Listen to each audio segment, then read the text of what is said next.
At Amplify, we've eliminated all banking fees, so you can feel free to use your magic tap whenever you want. Thank you. No fees equals more good deeds. Amplify.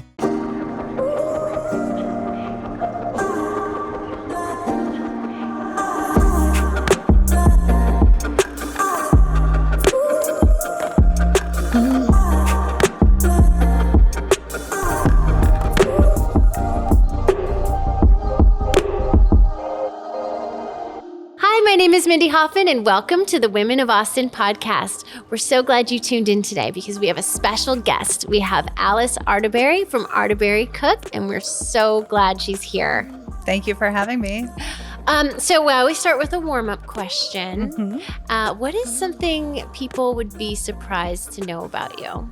My name is Alice Arterberry, and I'm from originally Boston, Massachusetts. And I've been in Austin for about 10 years. I'm an architect. I have a residential design and construction business. The name of my business is Arterberry Cooke Architecture. Being a part of the Women of Austin podcast is super exciting. My business is extremely meaningful to me. It's my passion in life.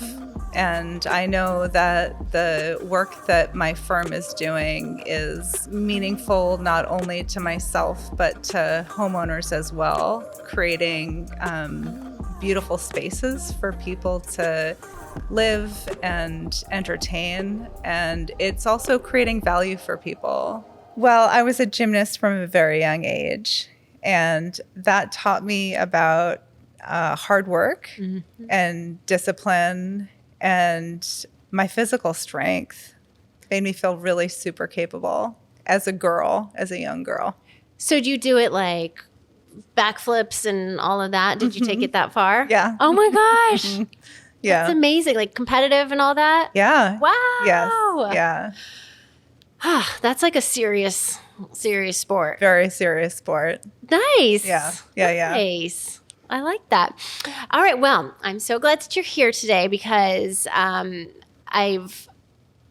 so always impressed when a female is gets ahead in a male-owned field. Really, I feel like when I have heard about architects growing up, most of them were male, and now I see more females. But I just wanted to talk to you about what you do and what it's like, and also celebrate the fact that you are one of the leading females in Austin doing this. Thank you. Yeah. So how did you get into architecture? Well, it's kind of an interesting story, and really it goes back to my childhood, actually. And I had kind of an unusual upbringing. My parents were very, very young, and they were both artists. And so there was a strong emphasis on appreciation for art. They were also very poor. And so, we didn't have anything. They were both in the performing arts. My mom founded a children's theater just outside of Boston when I was about 6 years old. In my childhood, we grew up traveling around, going to shows, and we had, really cool experiences. My parents finally bought a house when I was about 12 years old, and it was in a great neighborhood in Boston, and so much potential for this house, but not necessarily the resources to back it up. And I think at that young age, I just had all these ideas. What could we do with this place? Oh, yeah. Yeah. And so I was excited about renovating it. Right. And then I went to college and took an art history class. And one of our projects or assignments was to design a Gothic cathedral. And it was like a spark lit up, I loved it. And so I, at that point, decided to transfer to a school that had an accredited architecture program.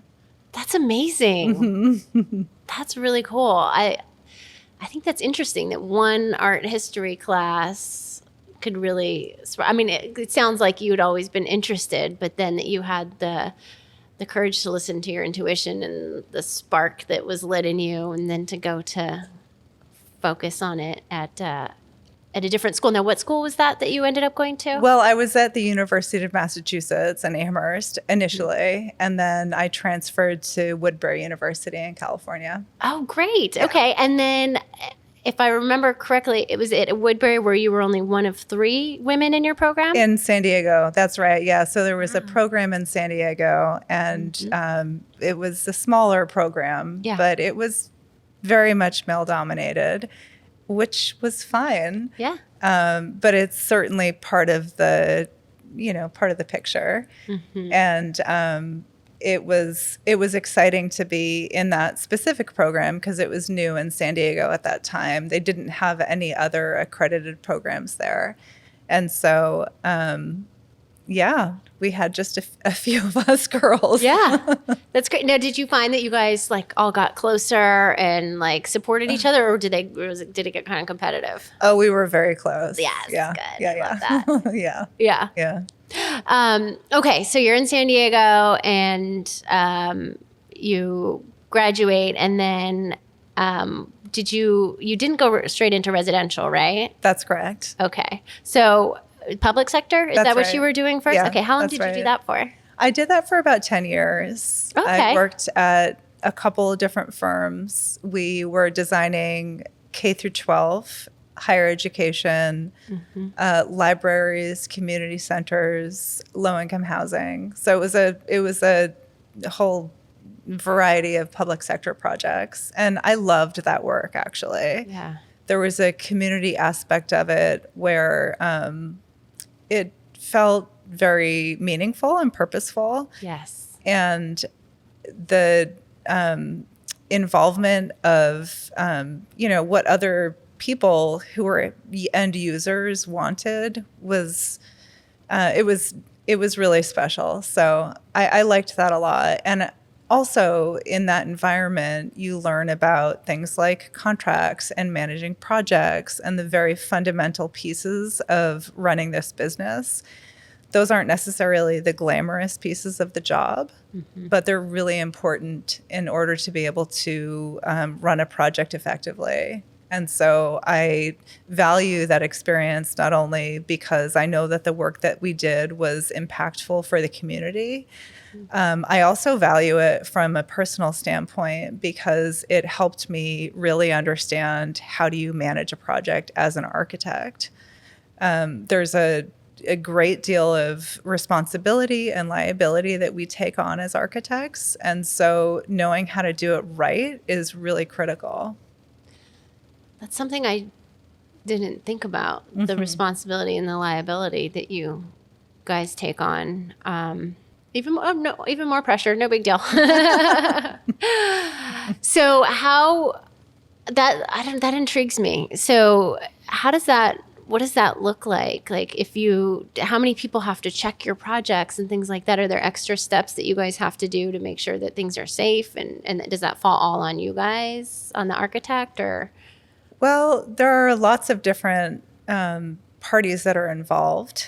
And so we design the projects, of course, and they're, we have consultants, structural engineers, civil engineers, geotechnical engineers that are evaluating the soil. So there are several different consultants that participate in the design process.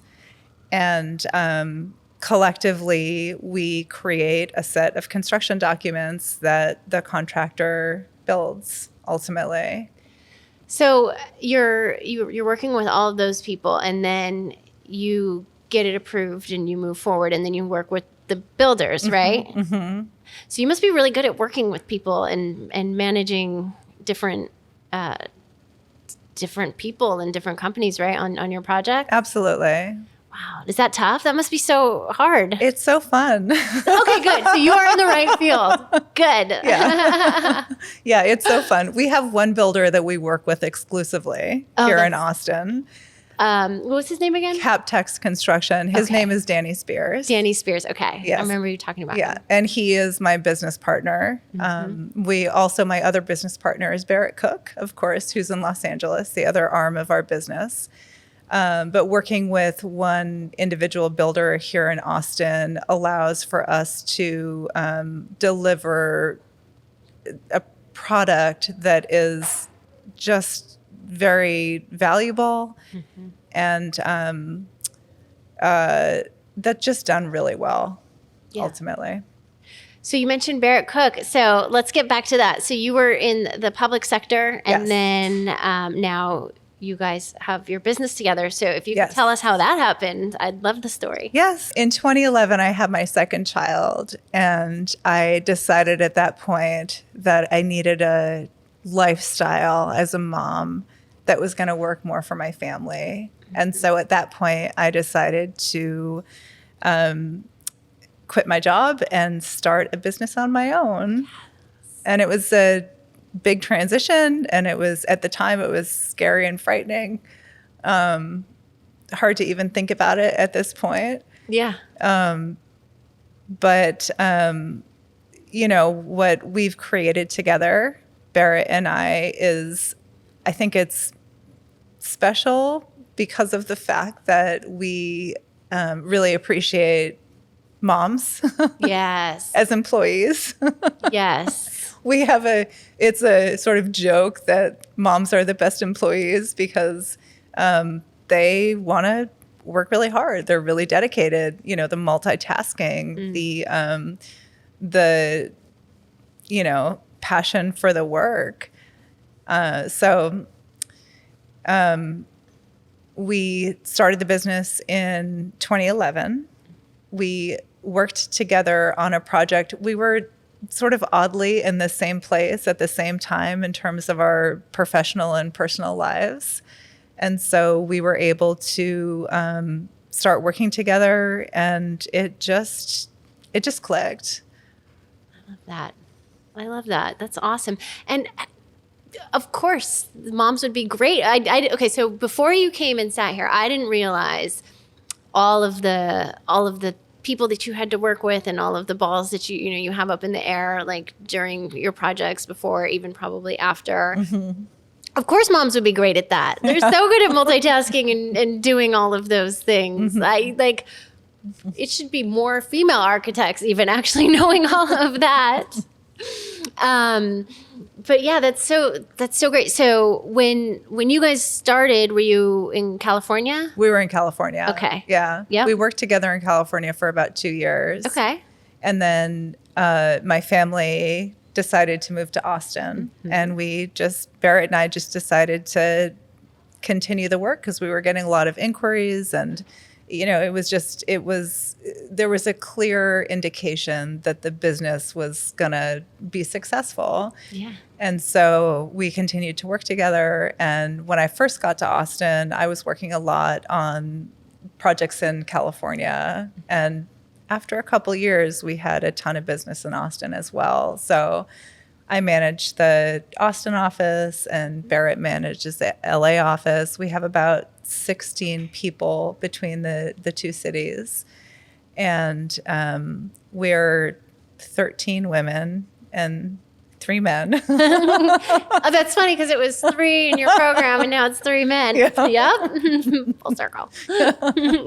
Yeah. So it's a great working environment. We work a lot, mm-hmm. for sure. We work a lot, and I am really passionate about my work. It's one of my greatest loves in life. And so it's not a burden to work a lot. Yeah. But Barrett and I are very committed to offering a working environment that is compatible with having kids and, being a mom or a dad and going to games or picking up sick kids or, School's canceled, they got a show. Yeah, exactly. The list goes on. Yeah, exactly. Yeah. Exactly. Yeah. At the point that I quit my job, I was working until 3:00 at night, and I was doing it willingly. I loved it. Oh, wow. But when I had my second kid, it was like, I can't do this anymore. Mm-hmm. And so part of our approach has been around offering not an environment that's less intense, because it's intense, but it's more about making it flexible so that people can create their own schedules and make it work for themselves. I wish that more companies would be like that, because it's nice that you were able to create that, because if you have kids, you work during the day, but they get off so early. They do. So it's like, okay, can we just take a pause and be with my kids and get them dinner? And then I'm happy to get back to whatever I was doing. Exactly. That's really nice. That's really great. Yeah. And then when they get older, they have after school stuff and you don't see them until that. But it's nice to have that flexibility when they're young. Yeah. That's so fabulous. You created that. I love that.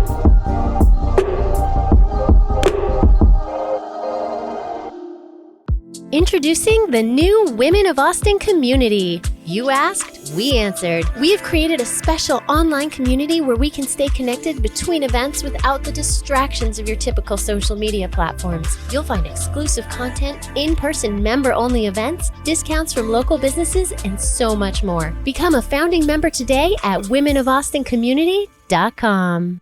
Women of Austin would like to thank our community sponsors. Hot Works Austin Lakeline at Anderson Mill Road and FM 620. Dave's Ultimate Automotive. Visit davesultimateautomotive.com and become a part of the Dave's family today. Magic Robot, magicrobot.com. Elite Marquee and Events at Elite Marquee Austin.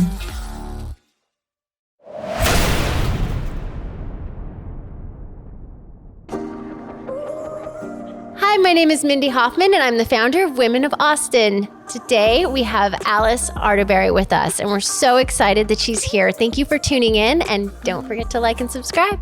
Today, we're shooting at In Cahoots again. We're so excited to be back here, and they have some exciting news. They're going to be opening to the public soon, so I will be letting you all know. Follow us on Instagram, and we'll keep you updated, and thank you, In Cahoots. So now, I wanted to ask you too, because I know that when we were chatting before the show, getting ready, you are at the end of a project, and you had mentioned that it always gets crazy at the end of projects. And I just kind of want to talk more about that too, because I just kind of want to peek into a day of the life of an architect and what it's like. And so you're at the end of a project, and does it always get crazy? Like what's that feel like? And does it stress you out? Do you love it? Tell me more. Yeah, it's exciting. It's the most exciting part of the project, really. Well, it's one of the most exciting parts.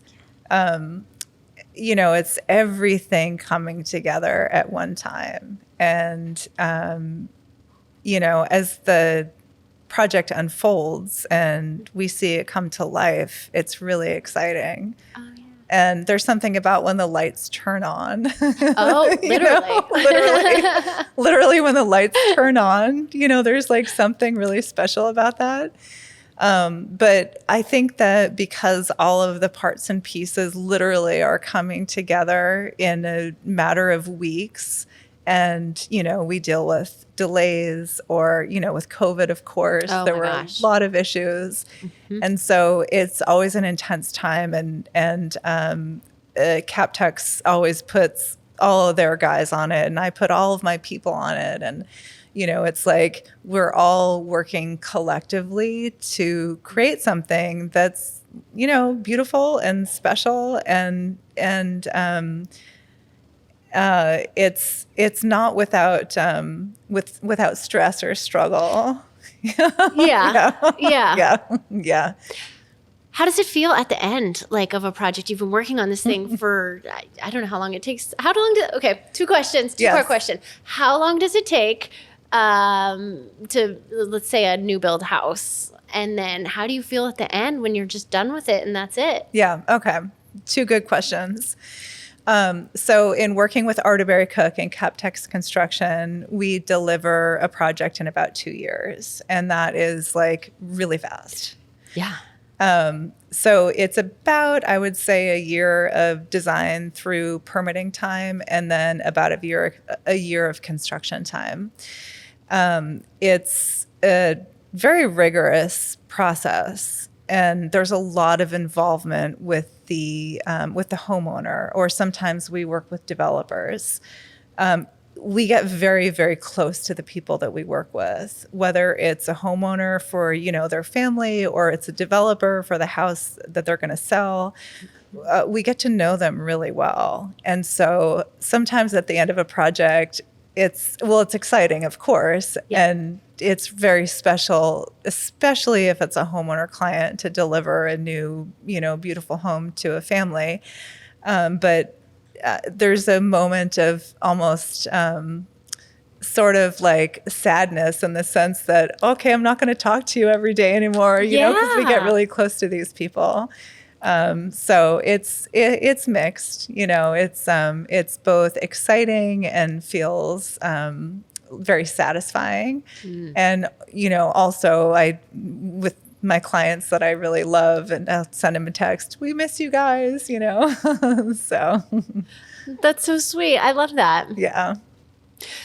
I have just got the sign that we are almost out of time. It goes fast, right? Yes. But I wanted to ask you if there's anything else before we wrap up that you feel like we missed, or any advice to any young women who might be listening who'd be interested in going into architecture, or Yes. let us know. Yeah, I mean, I guess what I want to say to the young women out there is that the architecture, engineering, and construction industry is really an exciting place to work. I think, I go to my job every day and it just feels like fun. And I think that the people that work at Arterberry Cooke feel like that too. And so I just encourage people in general, women specifically, to work in this field, because it's really super meaningful and really fun. Thank you. I love that. Thank you so much for being here and taking the time to come talk with us today. I learned so much, and I'm sure that our audience did. So I really, really appreciate you. Thank you. Thank you. Great to be here. Thank you so much for joining us today. If you want to learn more about Alice and Arterberry Cooke, you can find more info at the links below. We love you for watching. Thanks so much for joining us today on the Women of Austin podcast. A new episode premieres twice a month right here on the Women of Austin channel. Make sure to subscribe and hit that notifications bell so you never miss an episode. Make sure to follow us on Instagram at women_of_Austin. My name is Mindy Hofman. I hope you'll join us for our next episode of the Women of Austin podcast. Light it up, light it up.